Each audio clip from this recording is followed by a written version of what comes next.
Hi, everybody. Hi. Thank you for coming in the rain. I know that there was lots of traffic as well, so you've already endured 2 hardships to be here today, so we really appreciate you coming out. We are here to talk about data centers for the Piedmont Environmental Council. We are an organization that began in 1972 to protect and restore the lands and waters of the Virginia Piedmont while building stronger, more sustainable communities. We work from Loudoun County all the way down to Albemarle County and Charlottesville. We represent 9 counties, and we have staff in each of those counties who tackle land use issues, conservation, and trails. So we have a particular focus on data centers tonight, but we have a broad range of issues that we cover. Just some run of show before we begin. We're going to have Julie Bolthouse, our Director of Land Use, just over here. She's going to give a presentation just about a bit more broad about statewide impacts and about the coalitions that we're a part of. And then Rob McGinnis, our local field representative in Albemarle and Greene County, is going to come and give a more local perspective of what's going on with our data center ordinance here in Albemarle after that. Some housekeeping. There's bathrooms just outside these doors. If you go just a little bit beyond, there's a water fountain on your left. Feel free to get up or walk around. We will be sharing all of the slides for this evening, so no need to pull out your phone or scribble furiously. We will send you all of this information. We're really passionate about this issue. We've been working on it for over a decade in our counties, so I hope you learned something new today. Without further ado, Julie Bolthouse.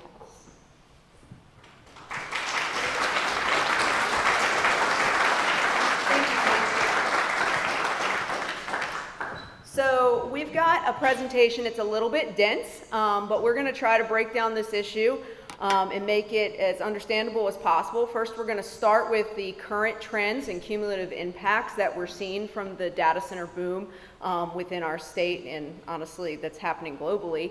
The broken system here in Virginia that's led to a lot of the problems that we're facing. Our data center reform campaign that we've been pursuing for the last 3 years really focused in on this issue in that broken system. And then Rob is going to go into the Albemarle County data center ordinance and PEC specific recommendations around what's happening here locally. And then you're going to have some time to engage with the staff. We're going to put some maps around the room, so we hope that you'll stay, participate in the question and answer for about 15 minutes, and then we're going to mingle around the room. And you can always follow up with us afterward. Our cards and information are all up front. So with that, let's go ahead and get started. First, let's start with the basics. What is the data center?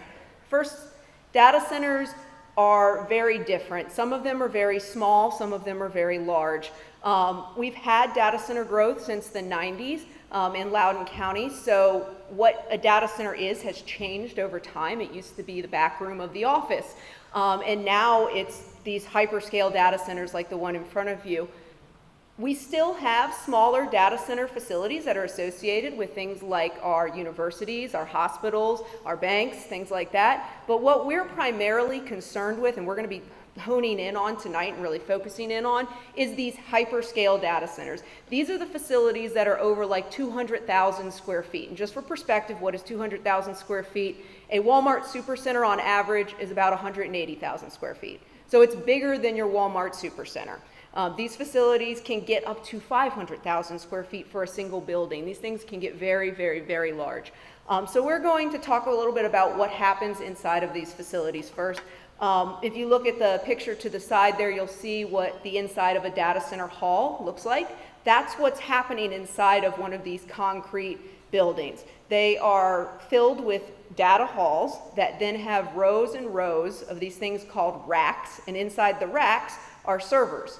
And those servers are basically little computers, and they are processing everything that we do in the modern era that is digital. So it's our remote meetings, it's our cloud storage, it's our photo storage, it's everything we do on our phone day in and day out. So all of that is going through a data center. Well, the servers that are in those racks get really, really hot. So the equipment that you see on top of the building, that is the cooling equipment that is associated with keeping those buildings cool and keeping those servers running so that they don't basically melt down. So there's a lot of cooling equipment, and that takes a lot of electricity as well. And that electricity is not just serving the cooling equipment, it's also serving the IT equipment. So there's a lot of electricity that's necessary to run these facilities. In fact, a single building can use as much as a city's worth of power. There's also a desire for most of these providers to have what they call zero downtime, and that requires backup generators. So they need to ensure that if electricity for some reason goes down to their site, that they have power on site to run everything. So they have dozens of these diesel generators, usually diesel, sometimes they're gas, that are backing up the facility and ready to kick on if necessary. Each one of these diesel generators is the size of a train car. They're usually 2 megawatts to 3 megawatts in size. So these are not the generators you're going to Home Depot and picking up. These are the cost of a house. They're like $500,000 a piece. So these are massive generators. And then they have a runtime, enough fuel for a certain runtime for their facility, for those generators. So they usually have fuel storage on site as well. And then they have security around the facility to ensure that no one goes in and starts messing with anything. So what is driving this demand? I talked a little bit about that, but it's not just the cloud computing and everything we do on our phone. The biggest push for the data center growth that we're seeing right now is the speculation around generative AI. And I say it's speculation because the end uses are not clearly defined, and there is no clear amount of IT capacity that we're going to need to meet the needs of generative AI. It's really a bit of a speculative bubble about how much we're really going to need. And so you're seeing this huge growth in the industry and a lot of rezonings happening all throughout the state, all throughout the country, honestly, all throughout the world. So Virginia has the largest data center market in the world, though. Like I said, in Loudoun County, we've been building data centers since the 90s. And so we have about 6 gigawatts of compute capacity in that mostly in that Northern Virginia area. So our market is almost 3 times the size of the next one down, which is Beijing. We've been tracking, our organization has been tracking the data center, existing data center space, and also the data center proposals all throughout our state, because no one else is tracking this. No other agency is tracking this information, and we feel like it's critical to understand the cumulative impact and exactly what's happening on a larger scale. And so we've been working with local groups throughout the state to get this information. We fact check it by going into the land use records and making sure it is actually real projects, and we confirm it, and then we put it onto our map. And so you can see there is a lot of proposals out there. There's a lot of red dots, and that adds up to about 60 million square feet of existing data center space and 350 million square feet of approved data center space or is in the pipeline for approval. A lot of it is already approved. And so 350 million square feet, just to put that in perspective, going back to our Walmart supercenters, that's about 2,000 Walmart supercenters worth of data center space. Like, that is an incredible amount of data center space. That is planned for and not built yet. So this is not actually built yet. So what has that led to? Well, that's led to explosive, skyrocketing energy load demand on our grid. So the graph you're looking at is Dominion Energy's 20-year forecast. And that gray line on the bottom is showing you where we've been in the past in terms of our peak energy usage. So that's like the hottest summer day. That's our peak energy usage. And you can see around 2020, well, first of all, it was flat before 2020. It was fairly flat. It was kind of up and down, but it was fairly flat. And the reason it was fairly flat is because even though we had population gain within the state, we were gaining efficiencies through better, more efficient appliances and better, use of our energy that was already on the grid, new solar panels on homes, things like that. So we were gaining efficiency that was balancing out the population growth that we were actually seeing. But then in 2020, we started to see explosive growth. And that was driven by data center demand, and we're going to see that here in just a second. But then we have a projection into the future of another 28 gigawatts of load growth. So we're going from 23 gigawatts, which is our current peak, to 28 gigawatts, which is a doubling in our power demand. I mean, that's more than a doubling of our power demand on the grid. And so, just to put this in perspective, what is a gigawatt? What am I talking about, a gigawatt? A gigawatt is basically a nuclear reactor. It's a gas plant. That's about a gigawatt worth of power. So when we say that we're projecting 28 gigawatts of load growth, not only are we talking about doubling the size of our grid and a whole lot of new transmission infrastructure, we're also talking about building 28 gigawatts of power in some way, shape, or form. And so that is a lot of power. And then what is driving this load growth? This is the driver. Data centers. It's solely data centers for the next 2 years. 100% of the load growth for the next couple years is solely data centers. And then there's projections showing that we're going to have a small increase in non-data center load, and that's EVs coming online, that's electrification, switching from gas to electric for heating and cooling in homes. But it's nothing compared to the load growth from data centers. So what we've dubbed this is a crisis by contract. And the reason we're calling it a crisis by contract is because Dominion Energy has these contracts that it signs with the data center companies. So there's 3 levels of these contracts. When a data center has a project, they come to Dominion, the utility, and they say, hey, I'd like a high-level assessment of how long it'll take you to get me power, that sort of thing. And then they sign into a substation engineering letter of authorization. And then they sign into once that's complete, they do a construction letter of authorization, which is where they're actually starting to build out the transmission lines and everything to serve the facility. And then they have an electric service agreement, which is the final stage where they have their power brought online. In those levels, those different levels of contracts, Dominion now has 47 gigawatts under contract with these data center developers that were in that 360 million square feet of approved, data center space. So this is explosive growth on the energy front. So that 28 gigawatts, well, into the future, we're actually looking at potentially 47 gigawatts if these contracts actually come to fruition. So reason we're calling this a crisis by contract, though, is because it's an artificially created contract, or an artificially created crisis by the contracts that the utility has set. Really, it's a crisis of them trying to meet their contracts. That's the crisis, and we're just being drug into it as the rest of the ratepayers on the grid. It's their crisis. And so there isn't an actual energy crisis where we're unable to get power. Our power is not going down. There's not a real energy crisis. It's a crisis of them trying to meet this explosive load demand. And what has that resulted in? Well, it's resulted in modeling from PJM. PJM is our regional transmission operator.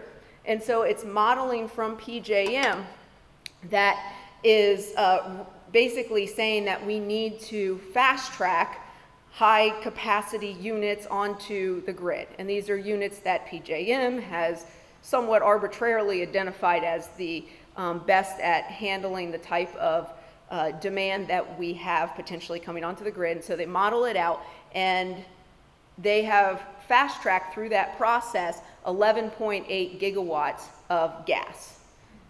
And so this is the result of all of that that crisis by contract. We're also seeing the expansion of pipelines going all the way down to Alabama, and this is just one example of the Transco pipeline. We're seeing additional expansions of compressor stations and things like that. And then we're seeing the expansion of regional transmission lines to deliver more power from places like West Virginia, from major coal facilities like Amos, I think it's Amos, large coal facility over in West Virginia. And we're also seeing additional transmission lines going down to North Anna for the planned expansion of a third reactor at North Anna, and then out to Lynchburg for planned development of new energy resources over there as well. And all of these lines are going back to those red dots that are all the data center projects that are drawing all this energy. So we are dragging in states as far as Pennsylvania and down in Lynchburg and out in West Virginia and Ohio into this crisis by contract. And who bears the cost and the risk of all of this? Well, that's us. That's really the rest of the ratepayers. It's small businesses. It's everybody who is on the grid. And the way that we are subsidizing this industry is a couple different ways. First, they have a lot of leverage because they are the largest customer on the grid. They are a quarter of the energy demand in Dominion territory now. So they have a lot of leverage to negotiate discounted rates and establish their own like basically policies that benefit them. Then we have a flawed rate structure that was much more geared towards peak usage demand, where people come home at night and they turn on all their devices and there's this peak spike. And so it's much more geared at putting a lot of that cost onto the peak load drivers. But these data centers are actually using power 24/7, and they're driving up the entirety of the energy usage. And so the rate structure is really not built to deal with that, and it's putting an appropriate amount of the burden onto the rest of the ratepayers when it really should be more heavily falling onto those big drivers of the energy usage that's demanding new generation and new transmission lines. And then you've got high demand that's causing higher capacity constraints. And so you're seeing the auction prices in our energy market skyrocketing.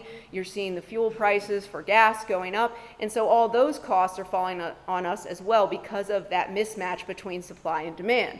And then you have the transmission lines that are solely serving data centers. So there are these lines that are being built that go directly to a data center campus, such as like the Germana AWS facility. They had their own transmission line that had to be built out to them. That cost is subsidized over all the ratepayers. So when you look at your electric bill and it has transmission, well, you're helping to pay for that transmission that is serving AWS instead of them covering that full cost themselves. And then we're bearing the risk of all this, because if this is an explosive bubble that is not really going to come to fruition and we overbuild all the infrastructure, the rest of the ratepayers are left holding the bag. Okay, so in Loudoun County, we are the canary in the coal mine. And we've actually started to see the direct impacts because we've built out so much data center infrastructure. We have the 6 gigawatts. And so we've seen impacts to our parks. We've had noise impacts. We've had water supply impacts, water quality impacts, air quality, wildlife habitat loss, and then of course the industrialization of our communities and energy infrastructure cutting through those communities.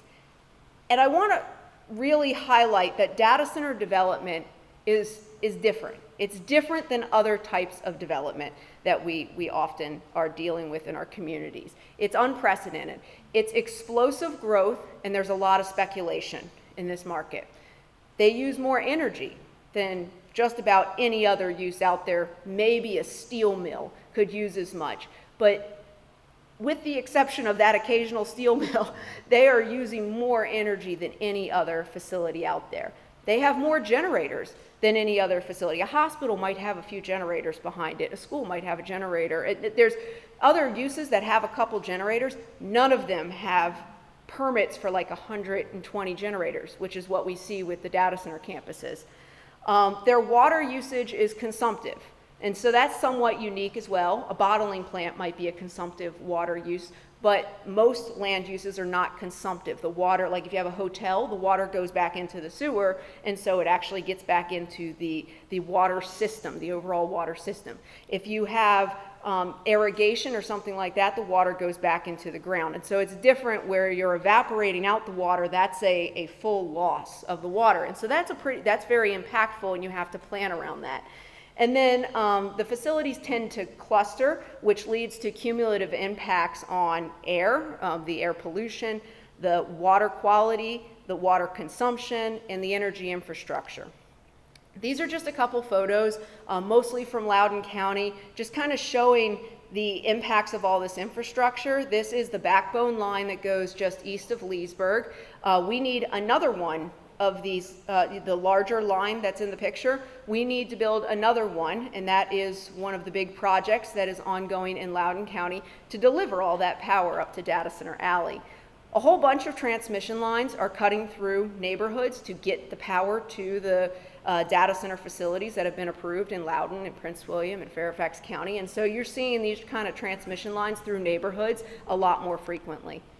And then of course, this is the Washington and Old Dominion Trail, which is, sidled with a substation and data centers all along it. And those generators up against the Old Dominion Trail, the Washington and Old Dominion Trail, is really a hidden danger, a hidden air quality danger to the cyclists and everyone who's using that regional corridor. Because those generators are run for maintenance purposes, and they can cut on during outage events, and as air quality changes are made at the highest levels at the EPA and things like that, they may be run more often for things like demand response as well. And so this is just a close-up picture just showing you again how large these generators are, the size of a train car. They're massive. We have nearly 9,000 of these diesel generators permitted in Virginia, but I want to highlight that picture I just showed of that guy like cycling by the generators. That was a picture taken right around right here. This green line right here is the Washington and Old Dominion Trail. There's about 2,000 generators and 2 square miles around this section of the Washington and Old Dominion Trail. So if there was an outage event, that is a lot of air pollution, potentially impacting not just the Washington and Old Dominion Trail, but the schools, the hospital, which is up here, and a lot of other facilities. But that air pollution isn't just local. There was actually a study by the University of California, Riverside, and they looked at Loudoun County, and they looked at all the generators that were associated with the data centers, and they used the COBRA model, EPA's COBRA model, and they calculated out 10% of the permitted air pollution levels, and they found that the health cost to places as far as Baltimore, Prince George, Montgomery County were in the tens of millions of dollars. So these are real impacts, real air quality impacts that have real health impacts on people with underlying heart disease, children with asthma, developing lungs of children, and of course those with other underlying diseases. And so water consumption is another huge issue as well, but it's not just water consumption for the cooling within the facility, it's also water consumption in the indirect cooling of the power plant. So gas plants, nuclear plants, both very often use water. So it's a huge water consumption potentially on the entirety of the grid. And that, again, emphasizing that water consumption is evaporative and it's lost to the system, which leaves a higher concentration of pollutants that come out of the facility in the form of effluent. So that's higher salinity, sometimes it's higher phosphates because they use that for corrosive control, and then potentially heavy metals and things like that may be coming out of the facility as well. In Loudoun County, we've seen a huge increase in water consumption. We used to, again, we've been building data centers since the 90s, and so we used to have most of the data centers on our reclaimed water system, which is the purple stars in this image, and honestly that worked out really well for Loudoun County because it was going to cost us more to treat that water to a capacity to put it back into the Potomac River, and so this actually wound up being a cost positive for us to sell it back to data centers. But then what happened was we used up all that capacity, and then we had to dip into our potable water supply, and now our potable water has surpassed our reclaimed water usage for these data centers, and it's 9% of our system, our total system capacity, and we have huge amounts of water consumption during the hottest months of the year, like August, which is when the river is the lowest, and we pull most of our water from the Potomac. So that is a real threat going into the future because we're not the only ones pulling water from the Potomac. We've got Maryland on the other side of the river also pulling water from the Potomac. So Water consumption needs to be thought about on a regional level, not just a case by case, each individual data center. It needs to be thought about on a regional level. So what have the overall impacts been? Well, it's been higher electric bills. Public and private right-of-way has been taken. Public right-of-way in terms of parks and things like that, the Washington and Old Dominion Trail, that corridor. Renewable energy transition and our climate action has been forfeited. Industrialization of our community, air quality degradation locally and beyond, water supply and water quality impacts, and then land conversion and habitat loss for data centers and the energy infrastructure. So how is this happening? This seems really out of control. How is this happening? Because we have allowed the tail to wag the dog. And what do I mean by that? What I mean is, okay, let's go back to this Dominion slide again for a second and look at all these contracts. Well, the utility has an obligation to provide power. The only opportunity within our system in Virginia really to say no to a data center project is at the local level. And so I've added this star here to show where the discretion is. That's the only point where we get to say yes or no.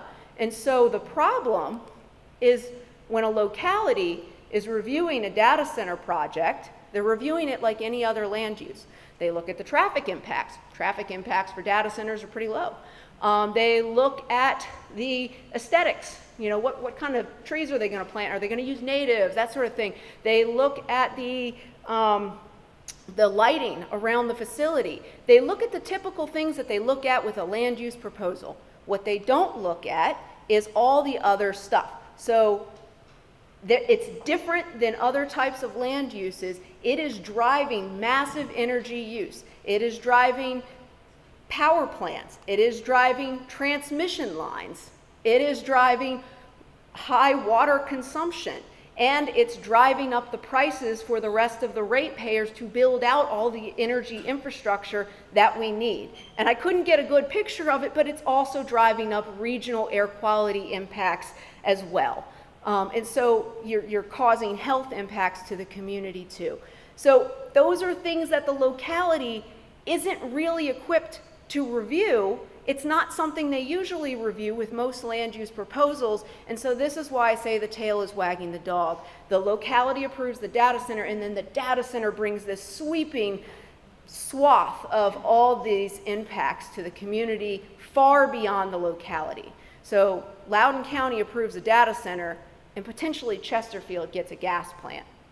There's a problem there, there's a disconnect, and those people in Chesterfield can't vote those Loudoun supervisors out of office for approving those data centers, so there's not really even a way for them to affect the decision makers. And so this is why we need review, not just at the local level, but also at the state level. And I want to be really clear about that. We don't need to remove approval at the local level. We need the locality reviewing these projects as well.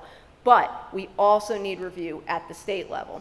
So PEC has been pursuing, in partnership with many other nonprofit organizations. I'm actually wearing Kyle's pin over here. It's National Park Conservation's pin. It's the data center reform campaign pin that we wore to some of our lobby days. Partners like MPCA, partners like the Coalition to Protect Prince William helped us to form a statewide coalition. That coalition now has over 40 organizations in it, and those organizations span from concerns about air quality, historic resources, watershed impacts, biodiversity, homeowners associations, all of these different impacts. And the thing that unites them and brings them together is this concern about the explosive growth of data centers and all the impacts that it's bringing, and the lack of any state oversight and the need for reform at that state level. So this is the group that we formed. This is some of the members. This is a lobby day that we had just last year. And you can see it's a great group of people, and we're hoping to make it bigger and stronger this year and really carry that message again to the General Assembly. What we were focused on during the last lobby day was the state policy strategy that is focused in on state review of data center proposals needing oversight at that state level, making sure that we have that review at the state level of these data center proposals. And then also increase transparency, because we need to have transparency around the energy usage, the water usage, and the emissions.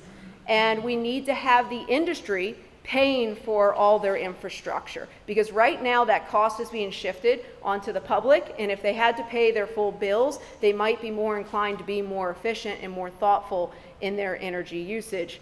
And then we also need to incentivize sustainability and make sure that we're mitigating the impacts of these data center and the energy infrastructure projects. And I wanted to also highlight, it's not in this presentation because I think we accidentally uploaded the old presentation. That's why there's a couple errors in there, so I apologize. But I wanted to highlight our digital campaign as well. PEC has the Virginians for a Smarter Digital Future that you may have seen some of our ads online. We're really trying to connect with the rest of the public and highlight these concerns and get them to write to their legislators. And so we're really pushing not just this working group. It's kind of what the Data Center Reform Coalition is. It's kind of a working group. This is really more focused on outreach to the general public and really trying to just raise awareness of this issue. So one last thing I want to highlight is demand and supply side strategies.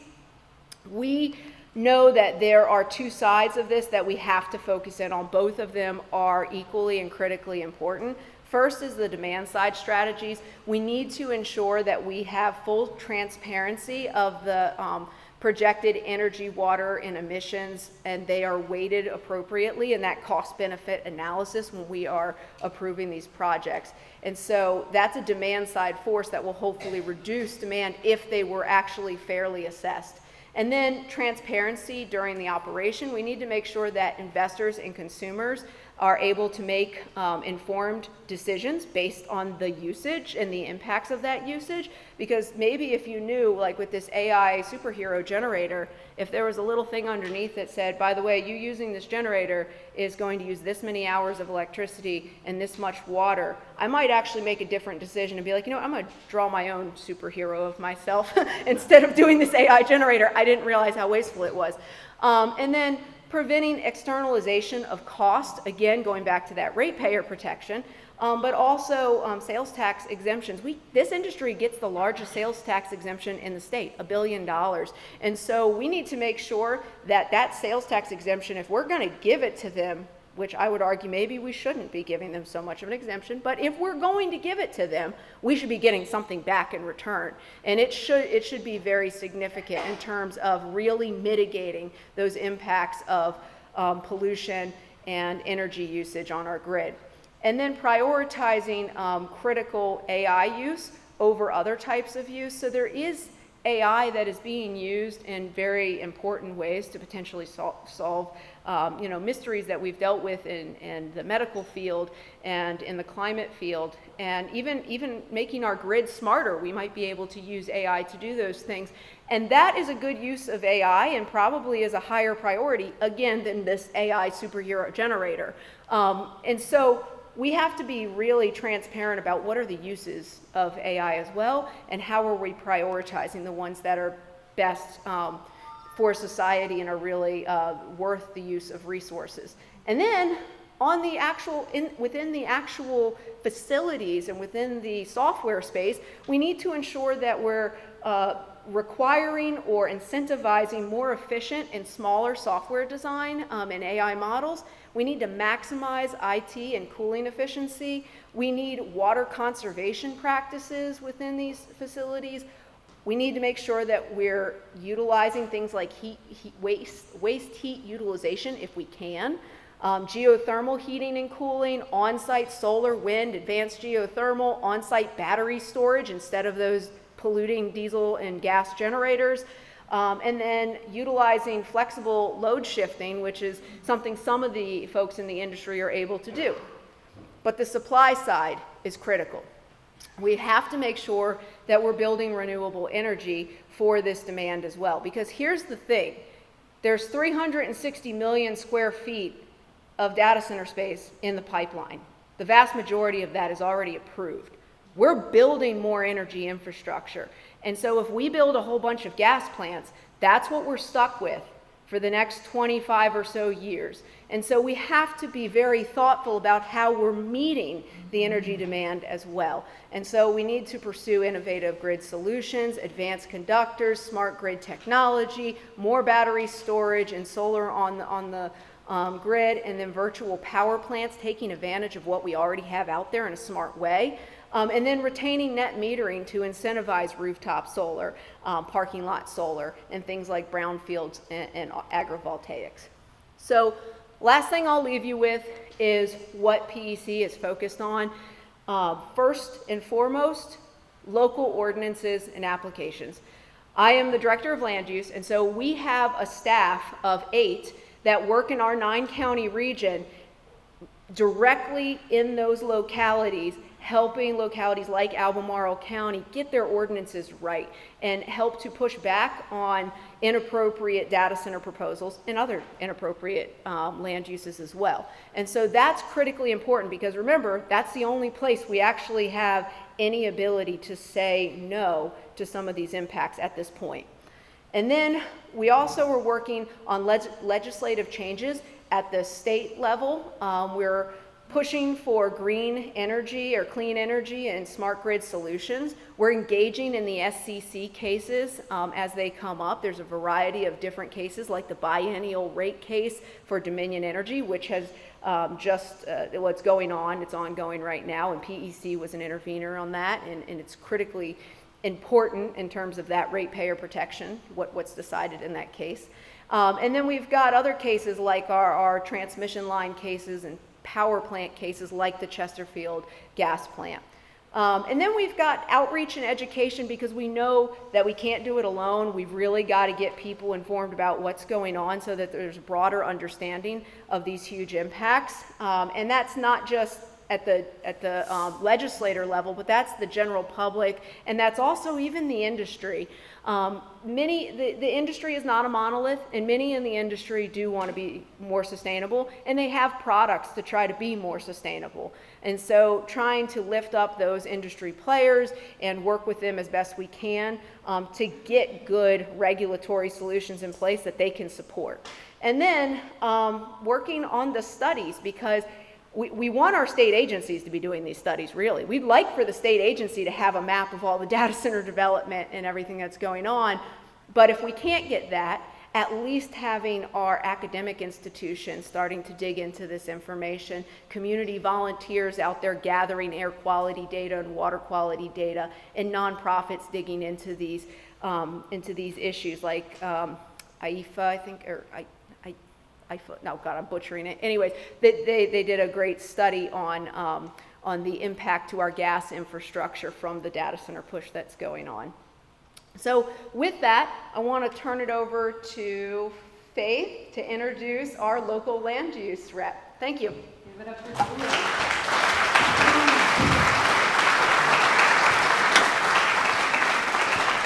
How is everybody feeling? Has anybody, let's get just a gauge of the room. Has anybody seen a data center in person before? Show of hands. Okay, a good number of you. Did anybody learn anything new from Julie?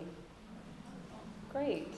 And last but not least, show of hands if you are able to make an impact on this issue. Excellent. Well, please give a warm round of applause for Rob McGinnis to talk more on that issue.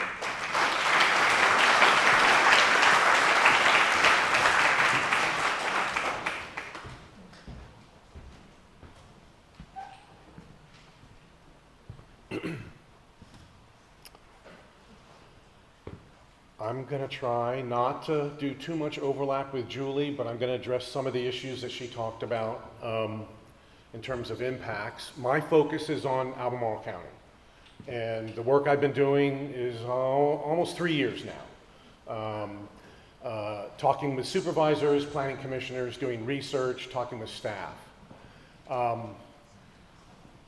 There are data centers here, as Julie said. They exist. They are already here, but they're all small. Most of them are in another building. Those would be considered what we call accessory data centers. And what we're concerned about in general are the much larger data centers, and that's the same case with Albemarle. What we're particularly concerned about is regulatory responsibility and transparency, and what that means is we need to be able to have the community engaged on these projects, these proposals, because a by right scenario for a 500 square foot data center means you don't have a voice, and you will never hear a planning commissioner's thoughts on that project, and you won't hear a supervisor's thoughts. They simply can come into the county by right, submit a site plan, and move into construction. And in fact, that's what's going on in Louisa County next door right now. Their first 2 data center campuses were by right. So as I said, we're going to focus on not just data centers in the county, but what I'm really focusing on is the update of the existing data center ordinance. I want to stress that. It's not a new ordinance, it's an update. So what's important to us is heeding the warnings from Loudoun, Louisa, and other counties that have moved from by right data centers, large data centers by right, to by special use permit, or in the case of Louisa, conditional use permit. So they learned something. Something's happened there that drove them to go from a by right scenario to a special use permit. And I think that experience is valuable. We need to understand that. And I know county staff writing this ordinance is looking across the Commonwealth for best practices. So our question is, why would we start out by right, just as these other counties did, and then find out later through mistakes that we need to go to a special use permit process? So once again, it's really critical that all of us have a voice in these projects, these applications, and that we need to hear and bring to bear the expertise of the Planning Commission and supervisors. So how did we get here? In 2023, I was prodded by the president of PEC, who said, "Rob, you need to pay attention to data centers in Albemarle." And I said, "I don't see any data centers in Albemarle." And he says, "You need to pay attention." So I went and downloaded the entire code, county code, PDF, and I searched for data center. And the only entry that came up was a definition of data center. That was it. There was no other reference to data centers in the ordinance. So I sent an email to county staff, senior staff, and said, "What happens when a data center comes to Albemarle County?" It's 2 separate emails. Both of them said exactly the same thing. "Great question. We need to go to the county attorney, and we got to go to the zoning administrator." So long story short, they determined, the county did, over a period of several months, that the way the ordinance was written, that they could, that they were addressing data centers, and that they would be by right in commercial and industrial districts, and that's where we are. And that was alarm bells. I mean, that was like, we've got to do something about that. So we worked, I met with supervisors, planning commissioners, explained the situation, and basically to convince the supervisors to pass a resolution of intent to create a new data center ordinance. And that was done, and it was a stopgap measure, and it basically said data centers over 40,000 square feet in industrial districts would be by special use permit, with some performance requirements, some that were quite good actually. And then any other data center in another district, like a commercial district, would be by special use permit. So that was phase 1, and they said phase 2 is coming, and it came within a few months. We thought it might be a year, and that's where we are here now. So the current ordinance allows up to 40,000 square feet in industrial areas with performance requirements, and those performance requirements address noise and water and some other factors, setbacks. And if it exceeds 40,000 square feet, then you need a special use permit. So our Fifth Street Station image, there must be a reason that went away. Most people, if you shop at Fifth Street Station, you know what it is. It's basically the Wegmans, Dick's Sporting Goods, a bunch of big box stores. That entire, the floor area of all of those buildings, all the outlying buildings, is about 470,000 square feet. So that's a big, huge building. So we're comparing it to 500,000 square feet because that's what this new ordinance update is saying, that you would be able to, in light industrial districts, in overlay districts, which is on these maps here, you would be able to build a 500,000 square foot data center by right with performance standards. Now I have to say, the county's going in the right direction on performance standards. And they're trying to address all these impacts that Julie's talked about and look at best practices. We think they need to go farther, but that's the right direction. The wrong direction is going up to 500,000 square feet by special use permit, by right. So when you look at a 500,000 square foot data center, what you're looking at is equivalent energy, could be, and they're not all the same, so it ranges the megawatts, but that energy requirement could be 10 to 20,000 homes. And if you followed the Woodridge Solar Project, which was 138 megawatts, that was characterized as providing the equivalent energy, clean energy, for about 25,000 homes. So just one 500,000 square foot data center in Albemarle County literally cancels out the renewable energy in that Woodridge Solar Project. So what's driving data center demand? Why are we doing this? What's happening? And so one is the desire to increase tax revenue from non-residential sources. So if you follow if you live in a county, you know that your taxes went up. And there's a lot of pressure because of that on management and on supervisors. And right now, the non-residential percentage of tax revenue is roughly 11.3% is how it's been conveyed by the county. And they want to target up to 15 to 17% non-residential revenue. That's not a bad thing. I mean, but how do you get there?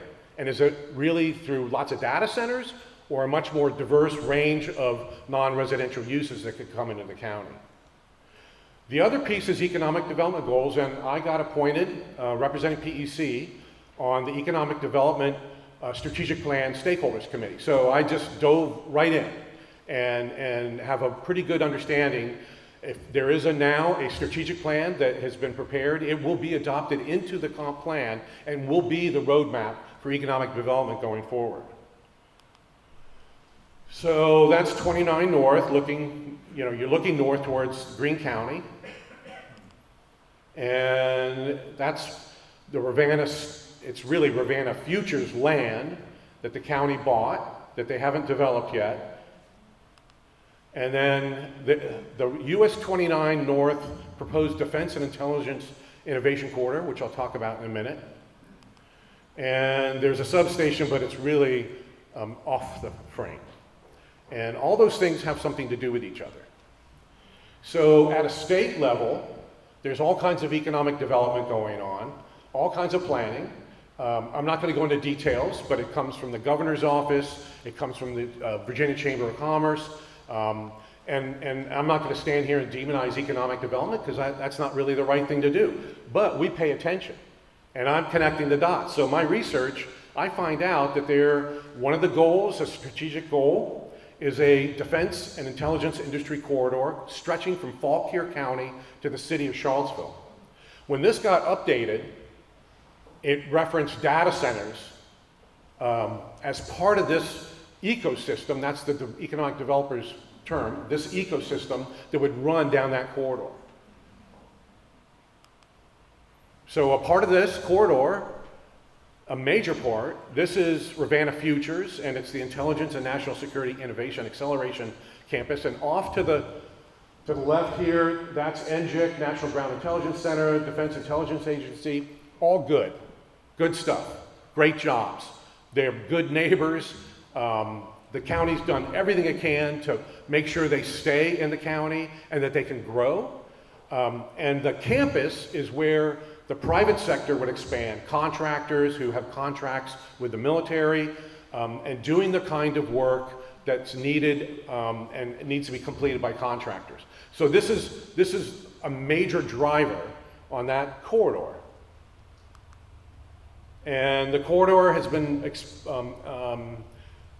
described in the past by county staff as, I'll read it, approximately 8 miles with the possibility of realizing a level of potential similar to Silicon Valley at its onset. When I heard that, I was like, wow, they're not kidding around.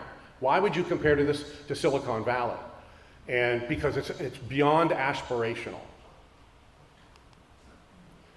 So I think Julie mentioned it, I hear it from others.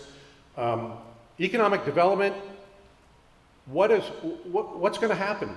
What are we going to see? How many more homes? How many more jobs? What are the impacts? How do we assess the impact, and how do we intentionally plan for economic development, including dealing with and addressing data centers and the energy transmission and substations that come with it? So our big concern about these data centers is the proximity to what are called sensitive receptors. Parks, trails, schools, hospitals, assisted living facilities, underserved neighborhoods, low-income neighborhoods.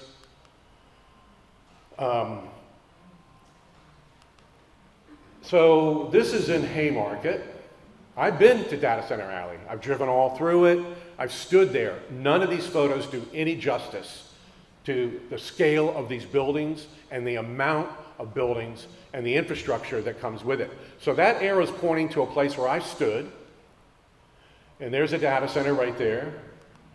And there I am, and there's a data center looming over a neighborhood.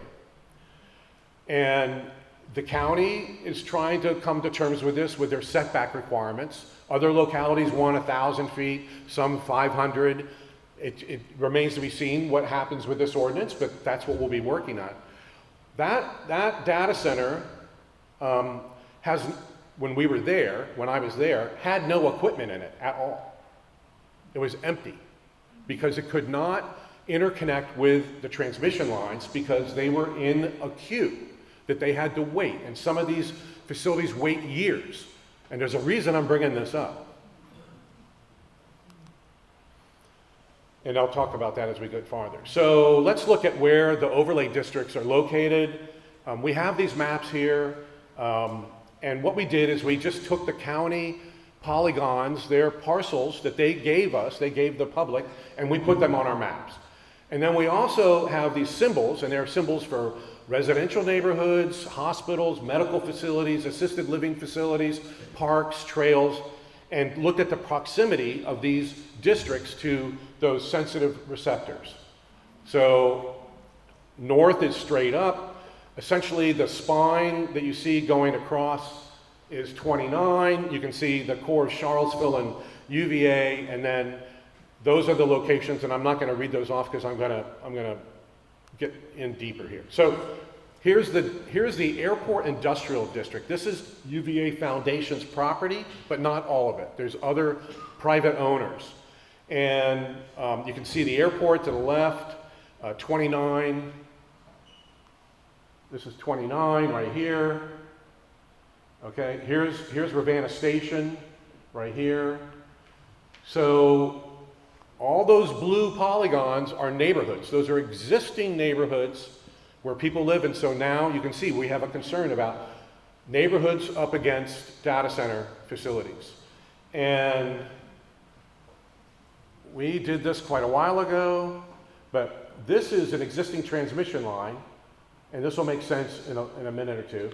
But to get the transmission here, it's got to come from that line, because that's the closest line. And all these districts, the criteria in part was the proximity to existing 230 kilovolt transmission lines. So you're going to need a substation, and you're going to have to build a line, and that's going to go somewhere, somebody's property. Well, how many acres is in that area?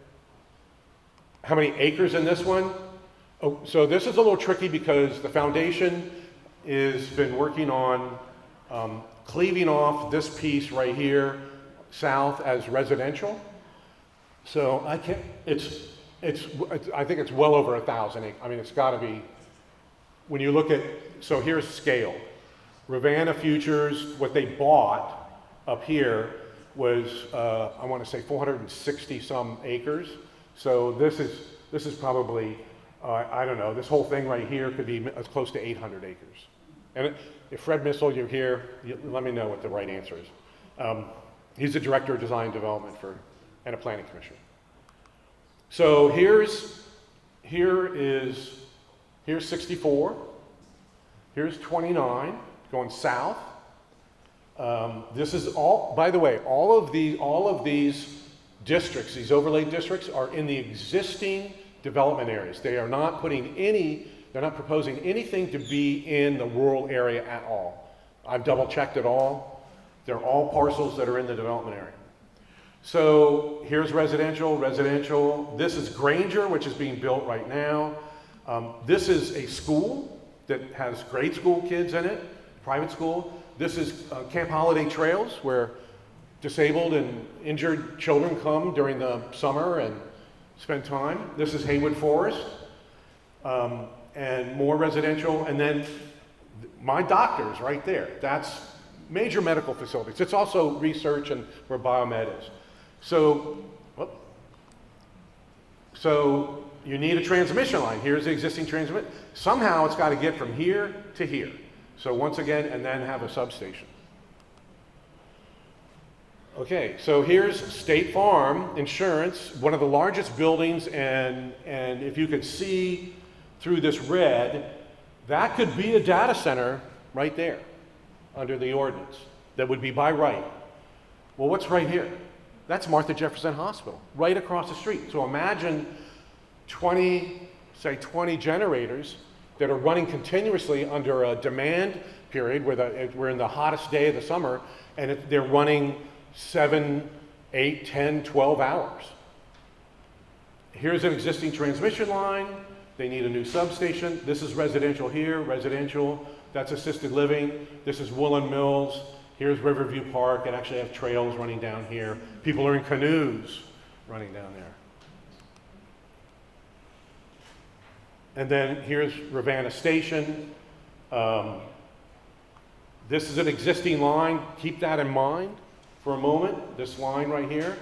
This is an existing substation right here. And there would be a new one here.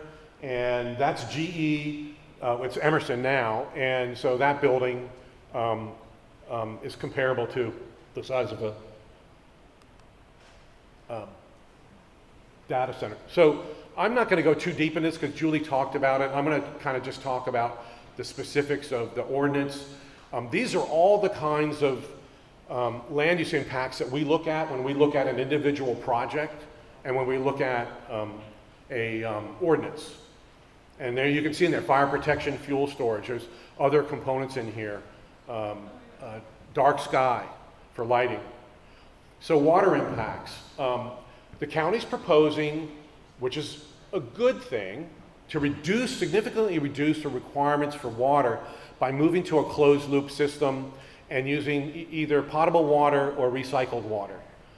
Okay, so that's a significant reduction in water use, but it's not, it doesn't reduce it down to zero. There is still water that's used, water that gets contaminated in those systems and has to be treated. And so there's water loss, there's replenishment, there's infrastructure costs. So imagine data center, it needs a pipe that has the recycled water that comes out of a treatment plant. Who pays for that? And the pump to get it up to the data centers or the multiple data centers. So that's an infrastructure cost that we don't think we should be paying. Air impacts. Julie talked about this. I won't go into too much detail, but our concern is the proximity of these facilities. When those generators are running near a hospital, near schools, near homes, there's noise issues as well. And even though the county's proposing Tier 4 generators, which are a very different generator than a Tier 2 in terms of particulate matter and pollutants, they still are not pollution free. And they actually can run longer. They're permitted by DEQ to operate at a longer periods of time, and those are the data centers that in Loudoun County, when they had a peak load, they just turned them on and let them run. So you might get less, but if you actually have to run them longer, you mitigate that offset. So noise impacts. The county has said that they would rely on their noise ordinance. Most noise ordinances that exist now don't adequately address the unique sounds that come out, the noise that comes out of a data center. And you can hear it, it's a low hum, and there's a lot written about this and how it irritates people. It's not loudness that you're dealing with, it's a constant in the background irritating hum noise. And so the county is rightfully and moving in the right direction with noise modeling during design, testing, using qualified engineers. But until the noise ordinance is changed, it won't matter. And you have to have special equipment. You have to have somebody who's skilled at doing the testing and modeling for this kind of facility. Another concern, and this is what happened, this is why Loudoun County, in part, went from by right to special use permit, is the monopolization of industrial and commercial land. Unless you want to expand the development areas, right now we have a finite amount of light industrial and commercial lands. And so if they're by right, and you could go build them there, and once that happens, it's very hard to stop that. The Board of Supervisors would have to stop and do another resolution of intent and change the ordinance, and that takes time. So all those blocks, those long rectangular, those are all data centers in Ashburn. Go drive through there. It's stunning. It's absolutely stunning. And what we need is diverse jobs. If we're going to have economic development, we need advanced manufacturing, where there's a lot of people that get paid pretty well working at facility versus these, which, yeah, you get great tax revenue, but you don't have a lot of jobs. And we've talked about the grid, and you've seen this before, but what I want to point out is this right here. So every year, PJM Interconnection receives proposals to improve the reliability of the grid that's being challenged by ever increasing load growth because of data centers. And I kept looking at this going, what is this? Why is this here? I mean, there's other ones, they're out there, but this one seemed, and when it first was done, there was a little leg of it right there that actually went to Ravenna Station. So now we're connecting the dots. So here's the local corridor that's been described, this innovation corridor. There's the Greene County line. Here's Ruckersville. I don't have it on the map, but Ruckersville's comp plan has what's called a TechFlex R&D district, and that district specifically was set up to take data centers. They want whatever is going to go in Albemarle that's related to Ravenna Station or Ravenna Futures. They want to pick up the economic development. So originally, this line actually, so there's a substation right there. That's Ravenna Futures right there. So it just was very interesting that this line needed to be upgraded with additional capacity. And I can only believe that in part, it was because they anticipated the need for additional energy, electrical energy, that was going to be associated with that economic development. Climate impacts, Julie's already talked about the delayed retiring of fossil fuel plants, particularly coal-fired plants, very troubling. We're looking at cumulative impacts. Combined off-site energy use of multiple data centers leads to additional transmission lines and substations. She's talked about that. On-site, the combined on-site energy and air quality impacts of multiple data centers running their generators for testing, and this is the big one, during peak energy demand periods. We're going to see more pressure to turn these data center generators on because we don't have enough energy. We don't have capacity. And then the combined impacts of data centers on potable and recycled reclaimed water usage. So what our point here is, it's not likely that it could, maybe we'll just see one data center and it's over. But I think we're going to see more than one data center. And here's the big one, and this one gets the attention of supervisors, planning commissioners, PEC, other NGOs. Albemarle County will not meet its climate action goals owing to massive amounts of electricity required to power data centers for fossil fuels. I'm not the only one saying that. It's being said by a lot. And this matters to a lot of people. And the fiscal impacts, I talked about that zombie data center where you're not going to get any tax on the business property tax because there's no servers in it because they can't interconnect. The expectations of when we're going to see increased tax revenue, well, you got to get the project built. That could take 3 years. And then after that, they've got to be able to interconnect. What if they can't interconnect for another 3 years? That's 3 years down the road that we might even begin to see the kind of tax revenue that is attractive to a locality. And on the other side of this is the AI bubble. Everybody's paying attention to this. This could blow up. And what Julie talked about was us paying for building the transmission lines and substations that never service certain data centers that were thought about and proposed. They just never showed up. And we're still paying for them. So I'm kind of coming to the end here. Large data centers are unlike any other large building in Albemarle. So there's a data center on the right, it's in Haymarket. On the left is the new Home Depot. This is not a big box store that has some special requirements. This is not a Walmart or a Lowe's or a Home Depot. There's no comparison.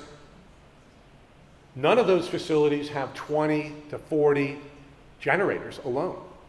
There's some outdoor storage. They got, lumber and plants, and over here we've got, fuel tanks and generators. I don't know.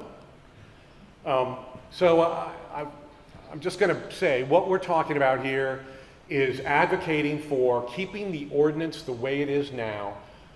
Special use permits for anything over 40,000 square feet in the industrial districts. Keep the special use permit requirement in the commercial districts. And it's that simple. Now, we are going to advocate for improved performance standards for these facilities, and we applaud the county for taking that path. But we need to have the ability of each of you, me, all of us to be able to speak publicly about these projects, to be able to have an impact on them. And the reason why is this technology is evolving. Every one of these sites that are on these maps are all different from each other. They have different conditions. So to take a set of performance requirements and apply them to all these different buildings as if they're all in the same kind of place is just not really, we don't think it's the right way to move. So I've said responsible regulation and transparency, and as Julie drove home, it's got to be done here locally. So with that, I'll go ahead and I'll just keep going here. So where do we go? So there'll be a public hearing at the Planning Commission on October 14th and the Board of Supervisors on November 19th. Those are opportunities for you to speak in person, to write an email. You can call your supervisor. You can call your planning commissioner. We will be sending out information with our PowerPoint, I believe, on how you can do that. How do you do that? What are the steps? And we will be messaging with action alerts between now and November 19th. And if you're signing up out there, then you will get those, I believe, correct? Yeah. So you'll see talking points that we will have. And it does matter. Your voice does matter. So our information's here, my business card's down there, Julie's business card's down there, and now Julie's gonna take it home. Oh, no, actually, I wasn't going to take it home, but I can just really quickly recap. We're going to get into question and answer, but again, this is your opportunity. We're going to show that slide again of the action that you can take locally, but remember, at the state level, we're going to need you at the General Assembly and on these SCC cases, so please sign up for action alerts so that you can get the information from me. But I also need to get this microphone.